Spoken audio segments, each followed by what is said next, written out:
डांट लगाई थी ना उस टाइम पे कि क्या है ये क्यों नहीं हुआ है, ये आप मेरी बेइज्जती करवा रहे हो। तो But when we talk about your industry, a lot of people are there, a lot of people. मतलब मैं मेरी बात का बुरा नहीं मानना, पत्थर उठाओगे तो नीचे 4 डिजिटल मार्केटर बैठे हैं। पर्सनल ब्रांडिंग इसलिए इम्पोर्टेंट भी है क्योंकि लोग आपकी स्टोरी के साथ कनेक्ट करते हैं rather than your brand. Brand does not sell your product, story. पहले तो आप ये बताओ कि वो खर्चा है कि नहीं है, और अगर आप उसको एक्सपेंस नहीं मानते तो आप उसको इन्वेस्टमेंट मानते हो तो क्यों मानोगे? क्योंकि मैंने ये बड़ी सारी वीडियोस देखी, नहीं मार्केटिंग तो जी इन्वेस्टमेंट है, बट प्रूव इट ना। इसके अंदर आपने क्या यूएसपी डाली है, वो डिश की क्या यूएसपी है, क्या इंग्रेडिएंट्स हैं उसके, वो तो दिखाओ। अपनी किचन तो दिखाओ, कितनी हाइजीन रखी है, कितनी साफ रखी है, और आप एम्बियंस दिखा रहे हो अपना कि वाह भाई हमारे पास इतना एम्बियंस है, हमारे पास ये है, हमारी हॉस्पिटैलिटी इतनी अच्छी है। लेकिन एट द एंड क्या देखते हैं? आहिस्ता आहिस्ता माहौल को करते हैं। स्वागत है आपका किचन स्टोरीज में।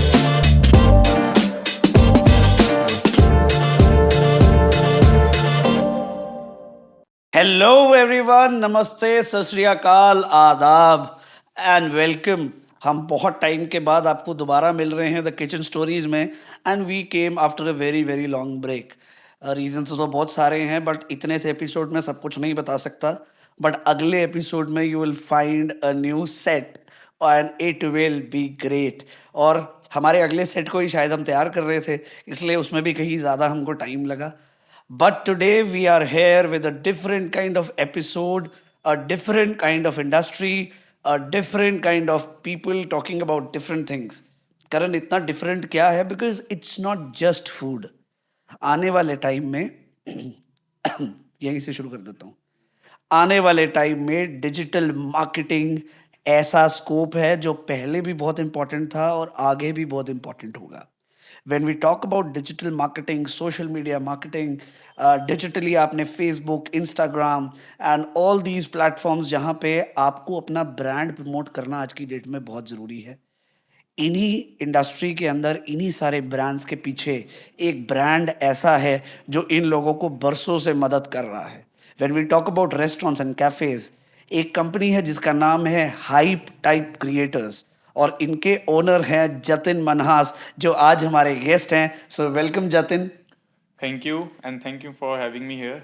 एंड सीरियसली अगर मैं एक चीज़ बोलूँगा, आपके लिए एक रिस्पेक्ट है। जो आप काम कर रहे हो for the restaurants owners, for the restaurant, for cafe, for so many long years. मैं काफ़ी आपका काम देख रहा हूँ, और मतलब जो भी आपने प्रोजेक्ट्स आपने डिलीवर किए हैं, उनकी सक्सेस स्टोरी जब मैं सुनता हूँ तो काफ़ी ज़्यादा एक इंस्पायरिंग होता है, और एक मोटिवेशन मिलती है कि नहीं यार, काम होना चाहिए तो इसी तरह से होना चाहिए। आई थैंक यू सो मच। मतलब आप जो बात बता रहे हो, आई थिंक आप जब बोलते हो तो मुझे लगता है कि मैं अभी तक कुछ ठीक ही कर रहा हूँ। बट आई बिलीव जतिन कि जब हम उस इंडस्ट्री से कुछ कमाते हैं, मेरा घर चलता है बिकॉज ऑफ हॉस्पिटैलिटी इंडस्ट्री। मेरा घर चलता है क्योंकि मैं कुछ लोगों की मदद करता हूँ, उनकी नौकरी लगवाता हूँ, उनके लिए कई ओनर्स के लिए रेस्टोरेंट बनाता हूँ। But yes, at the end of the day both these parties are my stakeholders, और इनके लिए वो ज्ञान देना भी ज़रूरी है जो शायद अभी तक, कहते हैं ना, कोई फ्री में नहीं देता है। तो तभी ये फ्री वीडियोस हैं, and I want people to learn from it. But when we talk about your industry, a lot of people are there, a lot of people. मतलब मैं मेरी बात का बुरा नहीं मानना, पत्थर उठाओगे तो नीचे 4 डिजिटल मार्केटर बैठे हैं। कई अच्छे भी हैं, बट वो अच्छे और बुरे का फर्क कस्टमर कैसे करें, ये मेरा सबसे पहला सवाल है आपके लिए। कि मैं ही अगर एक रेस्टोरेंट चलाता हूँ या कैफे चलाता हूँ, मुझे डिजिटल मार्केटर चूज करनी है कंपनी, मैं किस बेसिस पे वो कंपनी को चूज करूँ? सर देखो, फर्स्ट ऑफ ऑल तो एक पोर्टफोलियो होता है। आप कंपनी से उसका पोर्टफोलियो मंगवाओ। आप देखो कि क्लाइंट आप किस तरह के उसने प्रोजेक्ट्स डिलीवर किए हैं, चाहे वो छोटे प्रोजेक्ट्स डिलीवर किए हैं, चाहे वो बड़े प्रोजेक्ट्स डिलीवर किए हैं, ये भी बहुत मैटर करता है यहाँ पे। एंड फिर उसके बाद मैटर करता है कि उनके पास टीम साइज कितना है, क्या वो आपका प्रोजेक्ट हैंडल कर भी पाएंगे नहीं, या ऑलरेडी उनके पास इतने प्रोजेक्ट्स हैं कि वो आपका प्रोजेक्ट ही नहीं हैंडल कर पाएंगे। और ये तो बहुत बार होता है। कोई भी नया डिजिटल मार्केटर आपके साथ आता है, स्पेशली एसएमएम करने के लिए, सोशल मीडिया मार्केटिंग, पहले 2 महीने जतिन काम बहुत बहुत कमाल का होता है। राइट। पहले 2 महीने वो आपको कॉल करेंगे, आपको जगाएंगे, आपको बोलेंगे उठो यार, आप कुछ डाल नहीं रहे हो, आप मेरे को कंटेंट भेजो, हम ये करते वो करते। फिर ठंडा क्यों हो जाता सब? सर देखो, कहीं ना कहीं मेरा ये मानना है कि अगर कोई डिजिटल मार्केटर अगर अगर इस तरह से करता है, यहाँ तो उसके पास काफ़ी ज़्यादा न्यू प्रोजेक्ट्स आ गए हैं। ये उन्होंने स्टार्टिंग में आपका इतना अच्छा काम कर दिया, उन लोगों में इतनी वाह हो गई उनकी कि उनके पास अच्छा काम आ गया और आपके प्रोजेक्ट्स वो हैंडल नहीं कर पा रहे। एक रीज़न ये भी हो सकता है। दूसरा रीज़न ये भी हो सकता है कि जिनका वो प्रोजेक्ट हैंडल कर रहे हैं सामने से उनको रिवर्ट ही ना हो रहा हो। क्योंकि आप ये भी देखो ना, अगर हम बार बार अगर मैं आपको बोलते जाऊँ, 1 महीना बोलूँ, 2 महीना बोलूँ, 3 महीने, 4 महीने, अगर सामने से अगर आप अपने बिजनेस को लेके सीरियस नहीं हो तो ट्रू ट्रू। आई थिंक ये बड़ा अच्छी बात बोली आपने कि दोनों ही तरफ की गलती हो सकती है। कस्टमर भी गलत हो सकता है, राइट। और डिजिटल मार्केटर भी गलत हो सकता है। हम अगर हॉस्पिटैलिटी इंडस्ट्री की बात करें, जैसे मेरे क्लाइंट्स जानते हैं मुझे, मेरे व्यूअर्स जानते हैं मुझे कि we have been talking about hotels, cafes, हमने केटरर्स को बुलाया, हमने बैंक्वेट ओनर्स को बुलाया, हमने, आई स्टिल रिमेंबर, हमने शेफ्स को बुलाया, and we had all sorts of insights, and everyone had one thing in common. बड़ी बात बोल रहा हूँ मैं, मार्केटिंग की बात बहुत कम लोग करते हैं। सो देखो market, I will interrupt you before this also. I still, मेरे एकदम से मेरे को एक thought आया. We had Revant also on our show, okay, and I think one of the best podcasts was Revant, because Revant ने अपने काठी नेशन ब्रांड के अंदर उसने काठी नेशन को प्रमोट नहीं किया, उसने अपने आप को ब्रांड बना दिया। अब जितनी वो वीडियोस बनाता है, I don't watch it for Kathi nation, I watch it for Revant, because Revant इतना अच्छे से उसमें बात करता है, इतनी बातें बनाता है। ओ जम्मू वालों, उसका एक वो पेटेंट बन गया है। अब कहते हैं ना कि वो एक रेस्टोरेंट उसका कम चले या ज्यादा चले, वो 3 भी खोलेगा, उसकी शक्ल उसका खाना दिखवा देगी।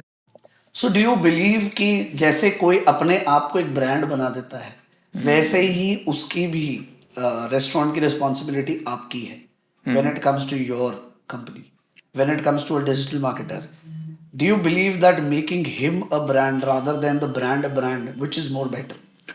सो देखो, एक नेक्स्ट थिंग जो अभी मार्केट में चल रही है और आगे जाके काफ़ी ज़्यादा बूम करेगी, ऑलरेडी बूम कर चुकी है, that is personal branding.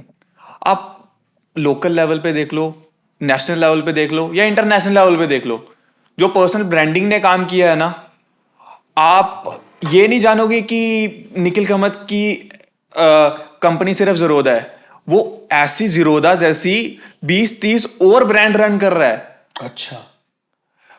And अगर हम जोमेटो की भी बात करेंगे तो जोमेटो के पैरेलल ही उनके कितने सारे ब्रांड्स हैं। इलॉन मस्क को आपको पता होगा कि इलॉन मस्क कौन है, बट उसके कितने ज़्यादा ब्रांड्स हैं वो डीपली हार्डली कितने लोगों को पता होगा। तो पर्सनल ब्रांडिंग एक ऐसी चीज़ है जो आने वाले टाइम में बहुत ज़्यादा काम आने वाली है और अभी लोगों को काम भी आ रही है। तो तुम्हें भी ये लगता है, मतलब जतिन मनास ये बोल रहा है कैमरे पे, हाँ, जतिन मनास ये कैमरे पे बता रहा है कि पर्सनल ब्रांडिंग ज़्यादा इंपॉर्टेंट है rather than just focusing on your brand. मतलब अगर मैं मालिक हूँ किसी एक कैफ़े का, तो मेरी शक्ल भी लोगों को पता होनी बहुत ज़रूरी है। राइट। इसके बहुत सारे डिसएडवांटेज भी होते हैं। देखो सर, प्रोज एंड कॉन्स हर एक चीज़ के होते हैं, राइट। ठीक है। अब हमें प्रोज पे ज़्यादा फोकस करना चाहिए rather than cons. I got your point, and I trust me, मतलब I believe what you are saying, because I also believe so. मैंने आई थिंक ये बात बड़ी लेट समझी, बट हमारी एक BNI के अंदर there was a girl who focused on personal branding itself. उनकी कंपनी थी जो पर्सनल ब्रांडिंग पे ही काम करती थी। Okay, I am forgetting, Chitrakshi if I am not wrong. Okay. So that is where I realized कि यार दिस इज समथिंग। मतलब अगर ये जम्मू में है तो बाहर भी लोग कर रहे होंगे ये काम, जो लोग आपकी इमेज बिल्डिंग में आपकी मदद करते हैं। This is important. या पर्सनल ब्रांडिंग इसलिए इंपॉर्टेंट भी है क्योंकि लोग आपकी स्टोरी के साथ कनेक्ट करते हैं rather than your brand. Brand does not sell your product, story, engagement. Engagement. और मेरे को लगता है एंगेजमेंट, कस्टमर को एंगेज करना बड़ा जरूरी है। बहुत ज़्यादा आज के टाइम पे कस्टमर अगर डिजिटली भी देखो या फिर आप ऑफलाइन भी देखो, आपके ब्रांड के साथ या आपके रेस्टोरेंट कैफे के साथ अगर कोई रिलेट कर पा रहा है, एंगेज हो पा रहा है, उसको वहां पे आके कुछ एक वैल्यू प्रोवाइड हो रही है, तो ही वो आपके पास बार बार आएगा। जतिन, सबसे इम्पोर्टेंट सवाल मैं जो आपके उससे भी पहले जब आपने मेरे को बोला कि आप पॉडकास्ट करना चाह रहे हैं, एंड उसी टाइम मेरे दिमाग में आया कि आपने बहुत सारे रेस्टोरेंट्स और कैफ़ेज़ देखे होंगे। आपको ऐसा क्या लगता है that they are missing even today, even after people like you who are helping them और ट्राइंग टू हेल्प देम, अभी भी वो ऐसा क्या कर रहे हैं गलत जिसकी वजह से उनकी आज भी सेल इम्पैक्ट होती है? सर देखो, अगर हम कोई डिजिटली बात करें या कंटेंट की बात करें लेट्स से, तो कंटेंट में आज भी काफ़ी ज़्यादा रेस्टोरेंट्स और कैफ़ेज़ या होटल्स कह लो या बिजनेसेस कोई भी, वो ये काम कर रहे हैं कि वो सिर्फ अपना प्रोडक्ट प्रोडक्ट प्रोडक्ट पे ही फोकस करे जा रहे हैं कि ये हमारा प्रोडक्ट है, ये देखो ये देखो ये देखो। उसकी back story, BTS, behind the scenes दिखा ही नहीं रहे हैं। अब लेट्स से कि आप एक डिश बना रहे हो, ठीक है, वो डिश के अंदर आपने क्या यूएसपी डाली है, वो डिश की क्या यूएसपी है, क्या इंग्रेडिएंट्स हैं उसके, वो तो दिखाओ। अपनी किचन तो दिखाओ, कितनी हाइजीन रखी है, कितनी साफ रखी है, और आप एम्बियंस दिखा रहे हो अपना कि वाह भाई हमारे पास इतना एम्बियंस है, हमारे पास ये है, हमारी हॉस्पिटैलिटी इतनी अच्छी है। लेकिन एट द एंड क्या देखते हैं? प्रॉफिट देखते हैं ना, सेल्स देखते हैं, कितने नंबर्स हैं, क्योंकि बिजनेस नंबर से चलता है। डू यू बिलीव कि ये नंबर्स आप भी एनालाइज करते हो जब आप किसी ब्रांड के साथ जुड़ते हो? बिल्कुल do you actually see their sale reports? बिल्कुल। आप देखते हो कि और वो आपके साथ कंफर्टेबल होते हैं सेल शेयर करने में? देखो, काफ़ी स्टार्टिंग में अगर रैंडमली अगर मैं किसी के क्लाइंट मीटिंग में होता हूँ, अगर मैं बोलता हूँ कि हमें, तो नहीं करेंगे, नहीं बताएगा। नहीं बताएंगे। लेकिन हम उनको जब हम उनसे पूछेंगे, पूरी बताएंगे कि हमें क्यों जानना है, ये आपके लिए क्यों हेल्पफुल होगा, तो देन वो शेयर कर देते हैं। एक पुराने रेस्टोरेंट के लिए या एक पुराने बिजनेस के लिए एक पुराने रेस्टोरेंट के लिए या एक पुराने बिजनेस के लिए एक मार्केटिंग एक एक्सपेंस है आज भी। ही बिलीव्स दैट मैं 1 करोड़ रुपए की इन्वेस्टमेंट करना चाह रहा हूँ, प्रॉबेबली 1 करोड़ और 2 करोड़। वो ये इन्वेस्टमेंट में से कितना परसेंट बजट आपको लगता है रखना चाहिए, क्योंकि उसके हिसाब से तो ये खर्चा है। सर पहले तो आप ये बताओ कि वो खर्चा है कि नहीं है, और अगर आप उसको एक्सपेंस नहीं मानते तो आप उसको इन्वेस्टमेंट मानते हो तो क्यों मानोगे? क्योंकि मैंने ये बड़ी सारी वीडियोस देखी, नहीं मार्केटिंग तो जी इन्वेस्टमेंट है, बट प्रूव इट ना, मार्केटिंग कैसे इन्वेस्टमेंट है, ताकि इन लोगों को भी पता लगे। सर देखो, मार्केटिंग इन्वेस्टमेंट के साथ साथ एक एसेट भी है आपका, ठीक है। और आपने बोला कि कितने परसेंट बजट होना चाहिए, मिनिमम 15 to 20% आपका मार्केटिंग का बजट होना ही चाहिए। मतलब 1 करोड़ में से 15 लाख 15 रुपया से 20 लाख रुपया। Right right. अगर आप देखो 1 करोड़ रुपए आपने किसी एक जगह इन्वेस्ट कर रहे हो, ठीक है, लेकिन वो लोगों को पता ही नहीं चलेगा कि ये 1 करोड़ रुपए आपने इन्वेस्ट किया, उसकी वैल्यू क्या है। और आपको लगता है ये सारा पैसा एक साथ लगता है कि ग्रेजुअली ये लगेगा? ग्रेजुअली लगता है सर, मतलब सारा एक साथ 15 लाख नहीं लगना है, लेकिन आपको वो बजट निकाल के रखना निकाल के रखना है। है। ओके।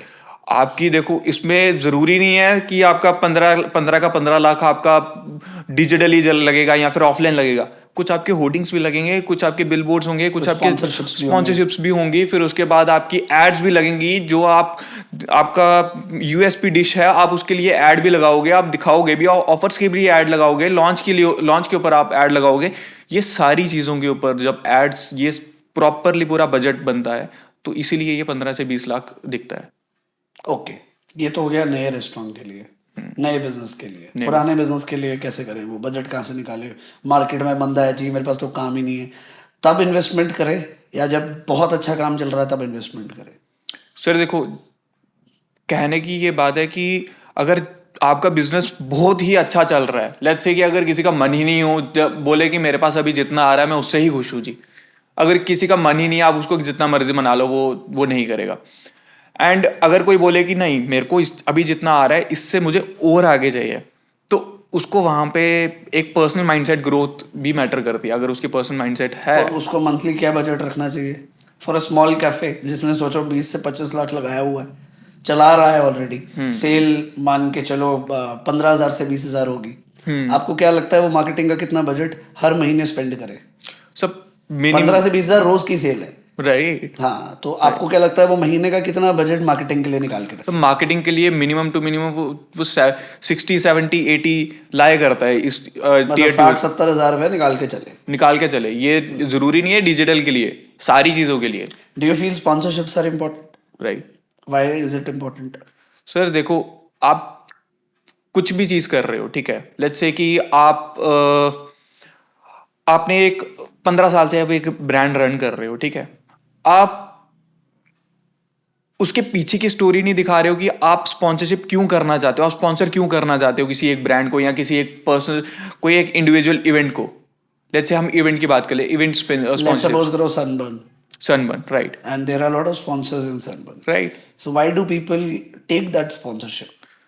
सर, क्योंकि वहां पे जो ऑर्गेनिक फुटफॉल होता है ना ऐसे इवेंट्स में, 2500 से 3000 से 2000 से मिनिमम इतना फुटफॉल तो होता ही है एक दिन में ही। okay. ठीक है, अब एक दिन में अगर आपके लोग इतने लोग देख रहे हैं, वो आगे जाके कितनों कितनों के सामने बात करेंगे। आपका वहां पे स्टॉल लगा होगा। क्यों आपको लगता है कि वो सबकॉन्शियसली भी रजिस्टर करता है ब्रांड को? बिल्कुल करता है सर। सर देखो, अगर आपका एक ये भी मैटर करता है कि आपने एक स्पॉन्सरशिप लेके बस छोड़ दी, आपने एक स्पॉन्सरशिप ले ली, अब लेट्स से कि आपने 2 लाख की आपने स्पॉन्सरशिप ले ली एक ऐसे इवेंट में, आपने किया गया आपने कुछ भी नहीं। आपने एक वो अपने डिजिटल मार्केटिंग को बोल दिया कि मेरी एक पीपीटी बना दो, मेरे को उधर 8 मिनट का टाइम मिलेगा, मैं 8 मिनट जाऊंगा और एक ज्ञान दे।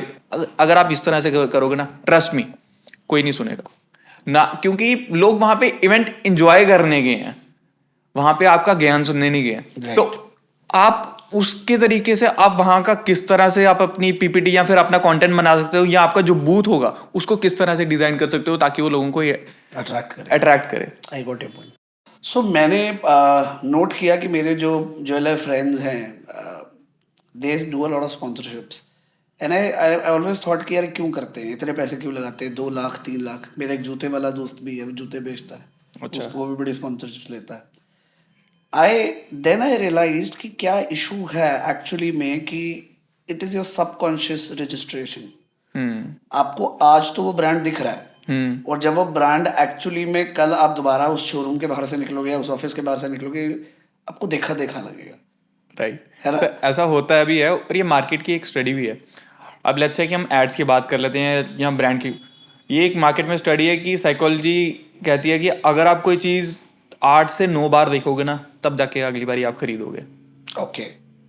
और ऐसी कोई success story after we have heard so much of ज्ञान, कुछ ऐसी सक्सेस स्टोरी कोई जो आपके दिल के बड़े करीब हो, कोई भी ऐसी दो?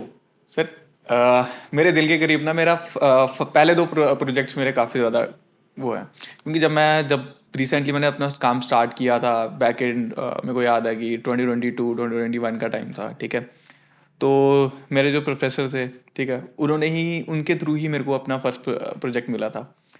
एंड मेरे को आज उनका प्रोफेसर का नाम भी याद है, जब वो आए थे इंडिया में, उनसे मिला भी था।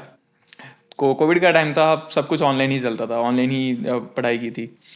तो डॉक्टर विलियम नाम था उनका, एंड उन्होंने मेरे को सबसे पहला मेरा प्रोजेक्ट दिलाया था, एंड वो ब्रांड स्ट्रेटजीज का था। Okay. और मेरे ही जो मैंने पर्सनली अपने कोर्सेज किए थे, वो भी ब्रांड स्ट्रेटजिस्ट के ही थे। अच्छा। तो उस टाइम पे जो मैंने प्रोजेक्ट में बना रहा था, पूरी रिपोर्ट में पढ़ रहा था कि मैं करना, बहुत कॉन्शियस माइंड, मेरे को आज भी याद है, मैं पूरी पूरी रात सो नहीं रहा था। मैं नहीं काम करना है, काम करना है, काम करना है। एक दिन ऐसे ही मेरे को मैसेज आता है उनका कि कहाँ तक पहुंचा प्रोजेक्ट आपका, कब डिलीवर कर रहे हो। मैंने उनको बोला कि सर हो गया, और मैंने उनको ना आधी अधूरी ही भेज दी। और उनको लगा कि एक ना फॉरेनर्स में काफ़ी होता है, वो काफ़ी स्ट्रेट फॉरवर्ड होते हैं, और जर्मन्स इतने ज़्यादा स्ट्रेट फॉरवर्ड होते हैं, और इतने ज़्यादा उनको लगा कि आप ये कितना बुरा इंसान है, आपको ऐसे सोचोगे जर्मन्स के बारे में, बट वो ऐसा होता नहीं है। उनका माइंडसेट ही ऐसा होता है, वे ऑफ डूइंग बिजनेस ही उनका ऐसा होता है। तो उनको लगा कि अभी तक ये क्या स्ट्रेटेजी बनाई है, तो कंप्लीट ही नहीं है, ये तो ऐसे ही है। तो उन्होंने फिर मेरी काफ़ी ज़्यादा उन्होंने मेरे को जो डांट लगाई थी ना उस टाइम पे कि क्या है ये क्यों नहीं हुआ है, ये आप मेरी बेइज्जती करवा रहे हो। तो फिर मेरे को लगा था समझ कि नहीं, प्रोफेशनलिज्म नाम की क्या चीज़ होती है। और वो मेरे को पहले अपने प्रोजेक्ट से ही लग गया था पता कि किस तरह से करो। जो मेरा फिर जो सेकंड प्रोजेक्ट था, उसमें मेरे को काफ़ी ज़्यादा हेल्प मिली थी। एंड वो आप मानोगे कि एक वो इतना बड़ा प्रोजेक्ट था, वो आज भी मेरा one of the biggest project है, जो मेरा सेकंड प्रोजेक्ट था। एंड उसमें मैंने, कौन सी कंपनी थी वो सर रियल एस्टेट था। ओके। रियल एस्टेट एजेंसी थी, उसका एक काम था, मिडिल ईस्ट का वो थी एजेंसी। ओके। बहुत मेरे को लगता है every business owner has few clients which are always challenging, बोल सकते हो। मेरा भी एक recently it has been a new addition to my portfolio. हमने एक क्लब बनाया है, होटल बनाया है उधमपुर में, बाय द नेम ईगल और in the sky. It was one of the challenging projects, because देखो आप चौथे 5वें महले पे जाके आपको एक तो काम करना, उसके बाद वहाँ पूरा प्री फैब्रिकेटेड स्ट्रक्चर तैयार कराना, बड़े सारे चैलेंजेस होते हैं. But I think the only thing which kept me going was just the owner. वो दुनिया के लिए कितना ही खराब हो, मैं मानता हूँ मैं भी बड़े लोगों के लिए दुनिया के लिए खराब होऊंगा. वो थोड़ा कहते हैं ना, वो उनका आज वो इस वीडियो में देखेंगे, he strict but he became one of my very close associates. उनसे दुनिया डरती है और डरते थे कि यार ये ना डांट देता है, यार ये बोल देता है. बट एक्चुअली में ना, when you get to know somebody then you realise कि यार उसकी तकलीफ क्या है. किसी ने 2 करोड़ रुपया लगा दिया हो ना और किस्तें शुरू हो रखी हो, तो फिर उस टाइम पे तो किसी की भी जान निकलती है. बट देन इस दौरान why that project becoming so close to me, because हमने कुछ अलग करके दिखाया. It was India's first container theme restaurant and that too on the 5th floor. 5th floor पे सिर्फ कंटेनर, और कंटेनर आता बिल्डिंग से बाहर है. So it was something which was very challenging. They are doing very well now. But उनके जो owner हैं अखिल महाजन, उनके साथ एक मेरा रिलेशन बन गया. मैं फिर बोलता हूँ ना, वो दुनिया के लिए बड़े स्ट्रिक्ट होंगे, वो मेरे लिए he is like a brother now. वो मेरे को कुछ बोल दे और या मैं उनको कुछ बोल दूं, हम लोग एक दूसरे की बात का बुरा नहीं मानते, क्योंकि हमें पता है कि हम मन से we really love the person. So I get what you are saying. मुझे लगता है कि it has always been a very intuitive session when it sit with people who are into digital world. क्योंकि हम लोग वो हैं जो ऑन ग्राउंड वोक्स, कढ़ाइयाँ एंड शेफ्स क्या कर रहे हैं, उनके राशन क्या आ रहा है, उनके सेल्स क्यों नहीं हो रही है, उनका प्राइस टू अर्निंग रेशियो क्या चल रहा है. So this is what we have always been. But I think it was great talking to you. Jatan, एक छोटा सा रैपिड फायर राउंड मैं करना चाहता हूँ आपके साथ, only if you give me the permission. All pleasure of, because again people are going to see it and they will know कि तुमको पहली चीज क्या दिमाग में आएगी. ठीक है सर. क्या हम शुरू कर सकते हैं? बिल्कुल सर, बिल्कुल. Let me have your first. और ये जल्दी जल्दी करना है, ये सोच के नहीं बोल सकता तू. रील्स और posts? Reels. Why so? Because sir reels आपको स्टोरी बताती है. And why not posts? Sir post आपको सिर्फ एक आपको प्रोडक्ट दिखाएगा, उस पर क्या ऑफर लगा हुआ वो दिखाएगा, एंड उसकी स्पेशलिटी दिखाएगा, बैक एंड स्टोरी नहीं दिखाएगा. ओके. ऑर्गेनिक और paid? Organic. One word for branding? Hype type creators. Marketing और सेल्स? दोनों. दोनों क्यों? सब मार्केटिंग होगी तो दोनों ऑल्टरनेटिव हैं एक दूसरे के साथ. अगर लेकिन तुम तो मार्केटिंग वाले आदमी हो, सेल्स से तो कोई लेन देन ही नहीं है तुम्हें. सर सेल्स हमें भी लेने देना है सर, सेल से. नो, बिकॉज सेल से लेना देना हमें है, तो मेरे को लग रहा है कि यार तुम्हें कैसे सेल से लेना है. नहीं. Okay great. इंस्टा बूस्ट और Meta ads? Meta ads. Okay. Hook और बॉडी? हुक. ओके. कंसेप्ट और culture? Concept with the culture. रुक गया. Concept with the culture. Okay. Why do you feel so? Sir देखो, आपका जो कंसेप्ट होगा ना, वो विदाउट कल्चर तो कभी बन ही नहीं सकता. राइट. ठीक है. अगर आपका कंसेप्ट ही अगर मान लो कि कोई ऐसा है काफी यूनिक है, समथिंग डिफरेंट है, तो अगर आप लोगों को बताओगे नहीं, उसकी पीछे की स्टोरी नहीं बताओगे, ठीक है, तो उस कंसेप्ट का क्या फायदा? Do you believe that marketing and consultation comes hand in hand when we talk about digital marketing? बिल्कुल. और कंसल्टेशन. बिल्कुल. एक ऐसा आदमी जो अभी बिजनेस या तो खोल रहा है या चला रहा है, पता नहीं मुझे ऐसा क्यों लगता है कि दोनों लोग आपस में मिले होने चाहिए. बिल्कुल. या ओनर को मिलाना चाहिए. राइट. सर देखो, ये क्या होता है कि एक मार्केटर आपके ब्रांड की जब बन जाता है, या फिर आपका बिजनेस स्टार्ट हो जाता है, ठीक है, तब वो आपके साथ मिलता है. लेकिन जो एक कंसल्टेंट होता है, जब आपका ब्रांड एक आपने सोचे विजन लिया होता है, वो तब से साथ होता है. तो consult why do you think in दोनों को मिलना चाहिए, मिलके बात करनी चाहिए और स्ट्रेटजीज डिस्कस करनी चाहिए? दोनों का विजन मैच करना चाहिए. ओके. लेट्स से कि एक कंसल्टेंट है, ठीक है, उसको पता है कि मैंने क्या विजन रख के ये काम किया है. एक मार्केटर को पता ही नहीं होगा वो विजन कैरी ऑन आगे कैसे करना है throughout his whole work, उसको पता ही नहीं होगा, तो जीरो हो जाएगा. बिल्कुल सही है.